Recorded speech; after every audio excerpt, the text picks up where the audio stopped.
जय हिंद दर्शक मित्रों, श्री एज्युकेशन यूट्यूब चैनल में आप सर्वे मित्रों हार्दिक स्वागत है। मित्रों, मैं कहूँ तेम आ चैनल की नवी विडियो सीरीज एटले कि जीटीयू ना सिलेबस मुजब सेमेस्टर 6 नो most important subject ESD study करशुं। मित्रों, ईएसडी नो पहलो पोर्शन आरसीसी विषे आपणे स्टडी करशुं, एटले कि एने बे पार्ट्स ની અંદર આપણે ડિવાઈડ કરેલો છે। એક આરસીસી સ્ટ્રક્ચર ડિઝાઇન અને સ્ટીલ સ્ટ્રક્ચર ડિઝાઇન। એમાંથી આપણે શરૂઆત કરશું આરસીસી સ્ટ્રક્ચર ડિઝાઇનથી। તો મિત્રો, એનો સિલેબસનો પહેલો ટોપિક ઇન્ટ્રોડક્શનની અંદર મિત્રો આરસીસી સ્ટ્રક્ચરની ડિઝાઇન કઈ મેથડથી કરવી, મેથડની અંદર શું હોય, કેવા પ્રકારના લોડ લાગે, આ બધી જ માહિતી इंट्रोडक्शन सिलेबसनी अंदर आपेली है पहला टॉपिकनी अंदर। तो मित्रों, આપણે એની શરૂઆત કરીએ। મેં કહ્યું તેમ એની શરૂઆત જીટીયુમાં પૂછાઈ ગયેલા ક્વેશ્ચન વાઇઝ કરીશું। તો મિત્રો, આ ટોપિકની શરૂઆતનો પહેલો ક્વેશ્ચન છે, explain different methods of designing RCC structure. એટલે કે આરસીસી સ્ટ્રક્ચરની ડિઝાઇન કરવી હોય એના માટે જે अलग अलग मेथड यूज थाय एने एक्सप्लेन करो। मित्रों, आ क्वेश्चन मे 2019 नी अंदर 7 मार्क नी अंदर पूछाई गयो। हवे मित्रों, आज क्वेश्चन ने सब पार्ट्स नी अंदर डिवाइड थाय छे। आनी अलग अलग मेथड्स छे। ई मेथड ना आधारे घणा क्वेश्चन पूछाई गया। तो डिफाइन लिमिट स्टेट ई मे 2018 डिसेम्बर 2018 नी अंदर 1 मार्क्स में पूछाई गयो। Question 2, explain concept of limit state design methodology. एटले के आनी ज एक मेथड छे जे आरसीसी नी आपणे डिजाइन करी एनी ज एक मेथड छे लिमिट स्टेट। एना कॉन्सेप्ट ने तमे एक्सप्लेन करो। डिसेम्बर 2019 एटले के लास्ट प्रीवियस पेपर नी अंदर ज आ 7 मार्क नी अंदर पूछाई गयो। एटले के मित्रों, तमे जोवो तो आ एक ज टॉपिक के जे आरसीसी स्ट्रक्चर डिजाइन करवा माटेनी मेथड छे ई दरेक पेपरनी अंदर एक क्वेश्चन छे ज। तमे जुओ, सौथी पहेला मे 2018, डिसेम्बर 2018, मे 2019, डिसेम्बर 2019 अने हवे पछी तमारुं पेपर आववानुं हतुं मे 2020। परंतु मित्रों, हवे लॉकडाउनना कारणे अने कोरोनानी महामारीने कारणे ते एक्जाम पेपर थोड़ुंक लेट जशे। तो मित्रों, आ बधा ज क्वेश्चननो आंसर केवी रीते आपवो ए आ विडियोनी अंदर जोईशुं। मित्रों, आ क्वेश्चनना रिलेटेड आपणे 2 विडियोज बनावशुं। आ विडियोनी अंदर आपणे एक ज पोर्शन जोयुं, बाकी रहेलो पोर्शन बीजा विडियोजनी अंदर जोईशुं। केम के विडियोनी लेंथ वधी जशे अने तमे समजवामां पण बोर थई जशो, केम के लांबो विडियो थशे। तो हवे मित्रों, आनुं एक्सप्लेनेशन करीए। पहेलानुं तो सौथी पहेला तो एक्सप्लेन डिफरंट मेथड कीधी। तो कई डिफरंट मेथड यूज थाय। तो मित्रों, सौथी पहेलुं सेंटेन्स तमारुं आना आंसर में होवुं जोईए कि various types of designing RCC structure used in India, बराबर। अथवा कोई पण रीते तमे लखो various 3 types method used for designing RCC structure. तो कई 3 टाइप्स? तो सौथी पहेली लिमिट स्टेट मेथड,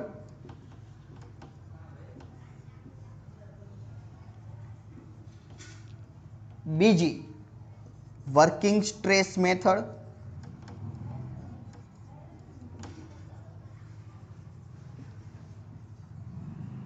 अने त्रीजी तो के बेस्ड ऑन एक्सपेरिमेंट इन्वेस्टिगेशन। हवे आ त्रणेय मेथड नी अंदर शुं होय ए आपणे डीपली जोईशुं। तो 3 मेथड कई? तो पहली मेथड लिमिट स्टेट मेथड।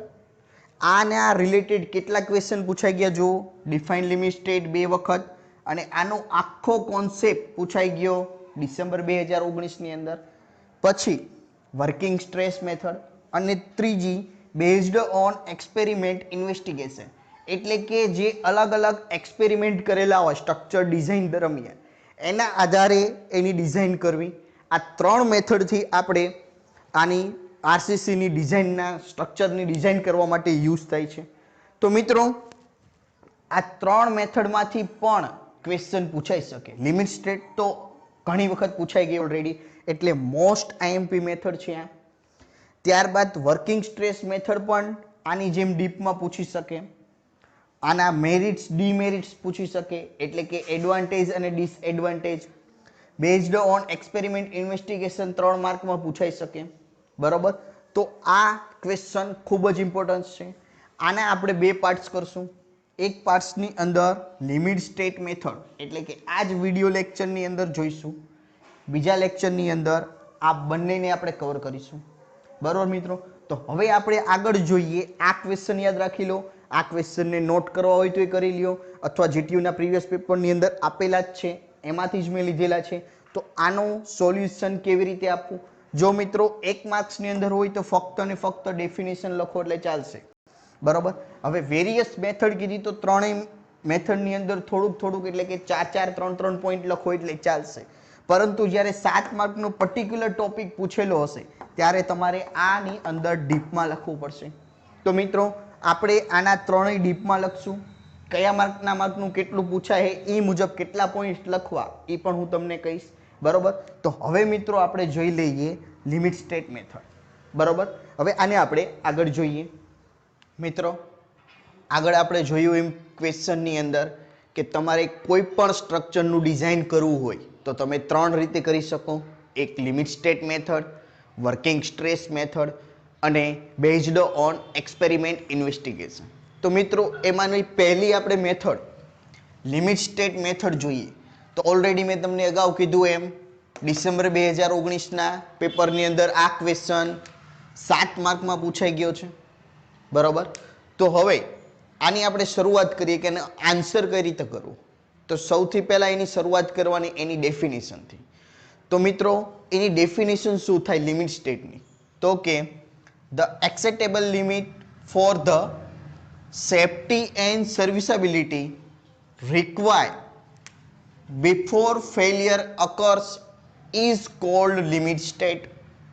તમને થશે કે મિત્રો આ શું કહેવા માંગે છે? તો કે જ્યારે પણ તમે કોઈ પણ સ્ટ્રક્ચરની ડિઝાઇન કરતા હોય ત્યારે એની લિમિટ જે તમે સેટ કરો, એક્સેપ્ટ કરો સેફ્ટી અને સર્વિસેબિલિટી માટે, તો એનું ફેલિયર થાય એ પહેલાં જ એની લિમિટ સેટ કરી દેવાની. તો મિત્રો તમને સમજાવું, તમે જ્યારે કોઈ પણ સ્ટ્રક્ચરની ડિઝાઇન કરતા હોય તો તમે આ 3માંથી એક મેથડ યુઝ કરશો.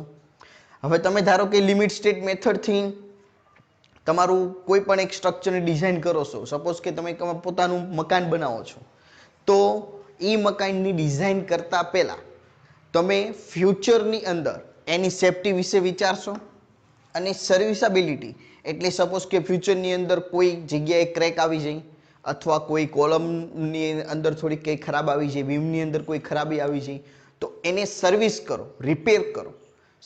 લાઈફ એ દરમિયાન તમે એને સર્વિસેબિલિટી આપો.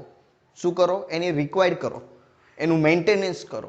તો એ ફેલ થાય એ જ પહેલાં, એટલે કે એની જે ફેલ થવાની હોય લિમિટ ત્યાં પહોંચી જાય.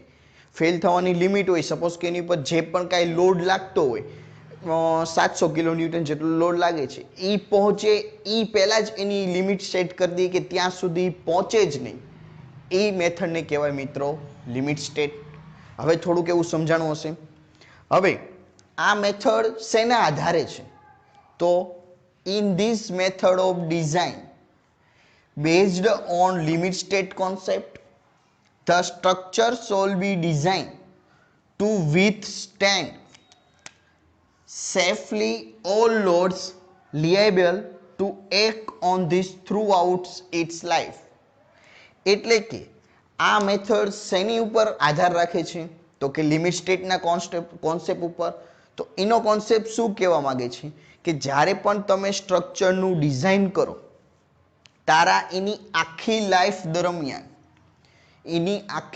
દરમિયાન એની ઉપર જેટલા બી લોડ લાગતા હોય, ગમે એટલા લોડ લાગતા હોય, એ લોડની સામે આનું કોઈ પણ જાતનું ડિફોર્મેશન થયા વગર સેફલી એ ઊભું રહેવું જોઈએ તમારું સ્ટ્રક્ચર.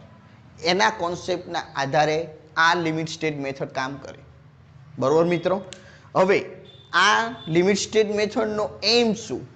તો કે the aim of design is to achieve acceptable probabilities that the structure will not become unfit for the use for which it is intended, that is not reach a limit state.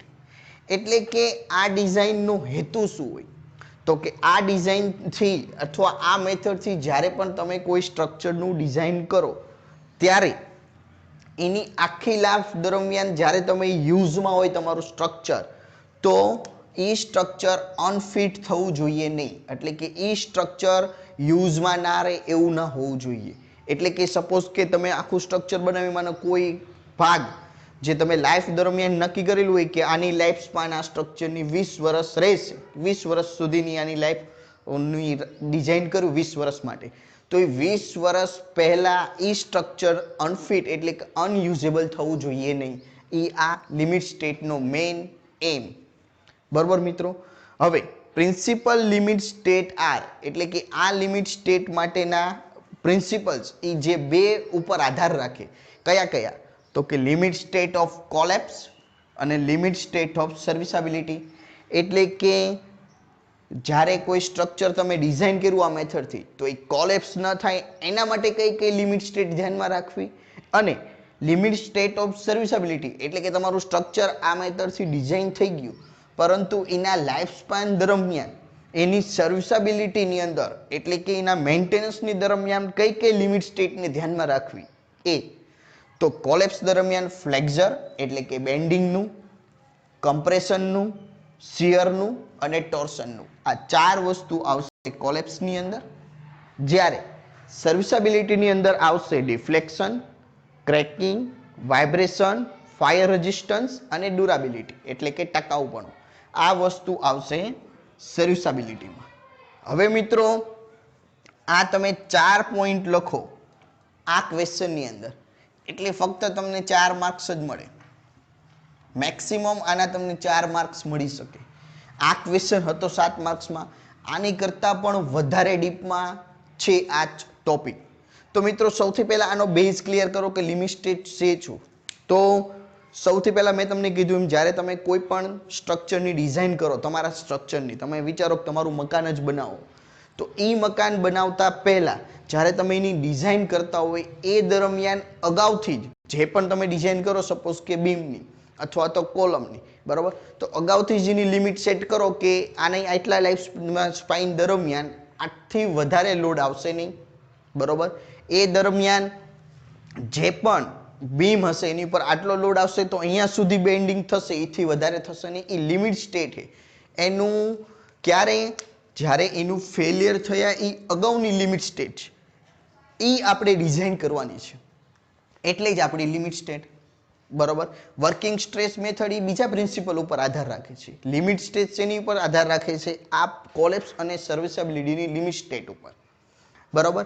હજી એકવાર સમજાવું કે આ મેથડની અંદર આખી life span દરમિયાન એવી limit state એટલે કે એવી જે પણ તમે ડિઝાઇન કરો સ્ટ્રક્ચરના એલિમેન્ટ, બીમ, કોલમ હોય, સ્લેબ હોય, ફૂટિંગ હોય, ફાઉન્ડેશન હોય, તો એની એટલી લિમિટ સેટ કરવાની કે એટલા લોડ રજિસ્ટ કરી શકે ત્યાં સુધીની લિમિટ સેટ કરવાની. સેટ કરવાની મીન્સ કે ડિઝાઇન કરવાની કે આખા લાઈફ સ્પાન દરમિયાન કોઈ પણ પ્રકારના લોડ લાગે તે લોડ સામે તે સ્ટ્રક્ચર શું કરવું જોઈએ? ઊભું રહેવું જોઈએ. એટલે કે એ સ્ટ્રક્ચરને કાંઈ થવું જોઈએ નહીં. એ જ તમારી લિમિટ સ્ટેટ. હવે તમને થશે કે સર તમે તો આટલું આ બોર્ડ ઉપર 4 પોઈન્ટ્સ લખી નાખ્યા, અમારે કેવી રીતે યાદ રાખવા? અમે કેવી રીતે આ જ રીતે એક્ઝામની અંદર લખી શકીએ? તો સૌથી પહેલાં જ્યારે 1 માર્ક્સની અંદર ક્વેશ્ચન હોય કે ડિફાઇન્ડ લિમિટ સ્ટેટ, આ ક્વેશ્ચન મેં અગાઉ કીધું એમ 2-3 વાર પૂછાઈ ગયો, બરાબર, ત્યારે ફક્ત ને ફક્ત તમારે આ 2 પોઈન્ટ જ લખવાના થશે. ટાઈમ હોય તો જ બીજો પોઈન્ટ લખજો, નતર 1 પોઈન્ટ એની ડેફિનેશનમાં ઇનફ છે 1 માર્ક્સ માટે. હવે જ્યારે આને 3 માર્ક્સ અથવા 4 માર્ક્સમાં પૂછેલો હોય આ જ ક્વેશ્ચન, ત્યારે આ 4 પોઈન્ટ લખવાના. હવે જ્યારે એવું કીધેલું હોય કે બધી જ મેથડ સમજાવો, આપણે જે આ જ ક્વેશ્ચનનો પહેલો પાર્ટ આપણે જોયો, આ આખો ક્વેશ્ચન કયો હતો કે સ્ટ્રક્ચર ડિઝાઇન માટેની બધી મેથડ સમજાવવાની, તો એમાંથી એમ કીધું હોય કે બધી મેથડ સમજાવો, તો આના વિશે ફક્ત આટલી જ જરૂર છે. પછી વર્કિંગ ટ્રેસ વિશે લખવાનું, પછી બેઝડ ઓન ઇન્વેસ્ટિગેશન માટે લખવાનું, બરાબર. પણ જ્યારે 7 માર્કમાં પૂછાય ત્યારે આટલું ઇનફ નથી, આની કરતાં પણ વધારે છે. તો એ શું છે, બરાબર? તો તમને થશે સર જે આ 4 પોઈન્ટ યાદ રહે એમ નથી, તો એ વધારાનું ક્યાંથી લાવવું? તો તમારે આ વસ્તુને યાદ રાખવાની જરૂર છે, કોન્સેપ્ટ ક્લિયર કરવાની જરૂર છે, પરંતુ યાદ રહે નહીં તો તમારે મૂંઝાવવાની જરૂર નથી. તમને થશે કે સર આટલો મોટો સામે ક્વેશ્ચન આવી ગયો હોય 7 માર્કનો, કાંઈ આવડતું ન હોય તો મૂંઝાવી કેવી રીતે નહીં? જરૂર પણ ગભરાવાનું નથી. આપણે આ જ ક્વેશ્ચનને જોઈને લખવાનો છે. તમને થશે કે શેમાંથી જોઈને લખવાનો? તો મિત્રો મેં કીધું હતું એમ, ESD સબ્જેક્ટ તમારે સ્ટડી કરવો હોય તો તમારી પાસે કોડ IS 456 હોવો જોઈએ. આ IS 456 તમને એક્ઝામની અંદર એલાઉ કરશે, બરોબર? તો આ કોડની અંદર આ વસ્તુ આપેલી છે. તમને થશે કે સર આ જ વસ્તુ આપેલી છે, તો હા, કોઈ પણ બુક્સની અંદર કે કોઈ પણ જગ્યાની અંદર લિમિટ સ્ટેટનો કોન્સેપ્ટ જોતો હોય તો એને કોડ જ પ્રિફર કરવો પડે. કોડ એ બેસ્ટ છે, બરાબર? તો આને આપણે આખું કોડમાંથી લખવાનું છે. પરંતુ મિત્રો જ્યાં સુધી તમે એને સમજીને તમારી મૌલિકતાથી લખશો તો એનો વધારે અસર પડશે. બાકી જોઈન લખી નાખશો તો માર્ક્સ નહીં આવે, નહીં માર્ક્સ તો આપશે જ, પરંતુ મિત્રો તમારી જાતે લખશો, લિમિટ સ્ટેટને સમજશો તો વધારે ખ્યાલ આવશે. હવે મિત્રો તમને એમ થશે કે આ સર કોડમાં ક્યાં આપેલું છે? તો સૌથી પહેલાં તમે આ કોન્સેપ્ટની શાંતિથી વાંચી લો. ત્યારબાદ આનું IS 456 કાઢો. IS 456માં પેજ નંબર કાઢો 67. લખવું હોય તો લખી લેજો, પેજ નંબર 67. એમાં સૌથી ઉપર જ ક્લોઝ નંબર આપેલો હશે 35 અને એમાંનું સૌથી પહેલું 35.1. તો 35.1ના પેરેગ્રાફને આખો વાંચી લ્યો એટલે આ ત્રણેય વસ્તુ એની અંદર આપેલી છે. એની ડેફિનેશન, એ શેના આધાર ઉપર કામ કરે છે અને એનો એમ, આ ત્રણેય વસ્તુ એક જ પેરેગ્રાફમાં આપેલી છે. એમાંથી પહેલું સેન્ટેન્સનું જ્યાં ફૂલ સ્ટોપ આવે એ આપેલું છે કે એ શેના ઉપર છે. એની ડેફિનેશન બીજા સેન્ટેન્સથી શરૂ થાય છે કે એટલે કે અહીંથી. તો જ્યારે 1 માર્કનો ક્વેશ્ચન હોય ત્યારે શરૂઆત આપણે અહીંથી કરશું, બરાબર? બીજામાં તમે આડાવરી સ્ટેપ કરી શકો છો, પણ બને ત્યાં સુધી આ સિક્વન્સ રાખો તો વધારે ઇફેક્ટિવ થશે. હવે એ આખો પેરેગ્રાફ, પછી એની આટલી લિમિટ સ્ટેટ છે જે નીચે જ આપેલું છે, પરંતુ મિત્રો 4 માર્કમાં આટલું ઇનફ છે. જો તમને આ જ ક્વેશ્ચન 7 માર્ક્સની અંદર પૂછેલો હોય તો આના ક્લોઝ નંબર બીજા 35.1.1 અને 35.1.2 આ ક્લોઝને પણ તમે કોડમાંથી લખી શકો છો. એટલે કે કોડની અંદર આથી પણ વધારે ડીપમાં આપેલું છે. તમે એક વખત એને વાંચી જજો. પણ મિત્રો ખાસ યાદ રાખજો, કોડ એલાઉ કરે છે પરંતુ એની અંદર કોઈ પણ પ્રકારનું માર્ક્સ ના હોવું જોઈએ. એટલે આખા કોડની અંદર ક્યાંય પણ પેન કે પેન્સિલનો યુઝ કરવાનો નથી. એ તમારે એનું પેજ નંબર યાદ રાખવું પડશે જાતે જ, બરોબર? તમને એમ થાય કે સરે કહી દીધું કે આ ક્વેશ્ચન રહ્યો પેજ નંબર 67 પેજ ઉપર છે તો અહીંયા ટીક કરી નાખો અને લખી નાખો ક્વેશ્ચન. નહીં, આખા કોડમાં ક્યાંય જ તમારે કંઈ લખવાનું નથી. ફક્ત ને ફક્ત આ થિયરી માટે તમારે યાદ રાખવાનું છે એનું પેજ નંબર 67, ક્લોઝ નંબર 35.1, 35.1.1 અને 35.1.12, બરોબર? આ સિવાય બીજું તમારે કંઈ જ યાદ રાખવાનું નથી. પરંતુ મિત્રો આનો કોન્સેપ્ટ મેં તમને અહીંયા ઇઝીલી સમજાવવાનો પ્રયત્ન કર્યો. લિમિટ સ્ટેટનો હજી એકવાર સમજાવી દઉં. કોઈ પણ બિલ્ડિંગ સ્ટ્રક્ચરની લિમિટ સ્ટેટ મેથડથી ડિઝાઇન કરવી હોય તો એની ઉપર લાગતા લોડની એવી લિમિટ સેટ કરવાની કે એના આખા લાઈફ દરમિયાન એ સ્ટ્રક્ચર આપણું ઊભું રહેવું જોઈએ, એ સ્ટ્રક્ચરને કાંઈ પણ થવું ન જોઈએ, અનફિટ ના થવું જોઈએ, બરાબર? એનું ફેલિયર થાય તે પહેલાં, બરાબર? એ જે લિમિટ આપણે સેટ કરી એ જ આપણી લિમિટ સ્ટેટ, બરાબર મિત્રો? અને એના આધારે એના ફેક્ટર ઓફ સેફ્ટી નક્કી કરેલા છે. એ અને તમે અંદર જોશો ધ્યાનથી એટલે ખ્યાલ આવી જશે. તો એ આખો કોડને સૌથી પહેલાં આ ક્લોઝને શાંતિથી વાંચી લો. મિત્રો 7 માર્ક્સની અંદર આ 4 પોઈન્ટ્સ, આ સિવાયના પણ 2-3 પોઈન્ટ્સ લખો એટલે આરામથી આવી જાય 7 માર્ક્સ, બરાબર? હવે મિત્રો આજના લેક્ચરમાં આપણે લિમિટ સ્ટેટ સુધી રાખીએ છીએ. નેક્સ્ટ લેક્ચરની અંદર હજી આપણો પહેલો ક્વેશ્ચન અધૂરો છે, લિમિટ સ્ટેટ પછી વર્કિંગ સ્ટ્રેસ અને બેઝડ ઓન ઇન્વેસ્ટિગેશન. તો હવે પછી આપણે મળશું નેક્સ્ટ લેક્ચરની અંદર. આ જ ક્વેશ્ચન અધૂરો રહ્યો છે, પૂરો કરશું વર્કિંગ સ્ટ્રેસ મેથડ, અને એની અંદર એ બે મેથડ આપણે એક જ લેક્ચરની અંદર લઈ લઈશું. બરાબર મિત્રો, જો તમને મારો વિડીયો ગમતો હોય તો લાઈક કરો, શેર કરો, કોમેન્ટ કરો, અને આવા જ પ્રકારના કોન્સેપ્ટ ક્લિયર કરવા અને આવા જ પ્રકારની મેથોડોલોજી કે કોડમાંથી કઈ રીતે થિયરી ગોતવી, બરાબર, એ શીખવા માટે મારા વિડીયો ચેનલને સબસ્ક્રાઈબ કરી દો. બરાબર, હવે મળશું આપણે નેક્સ્ટ લેક્ચરમાં. જય હિન્દ.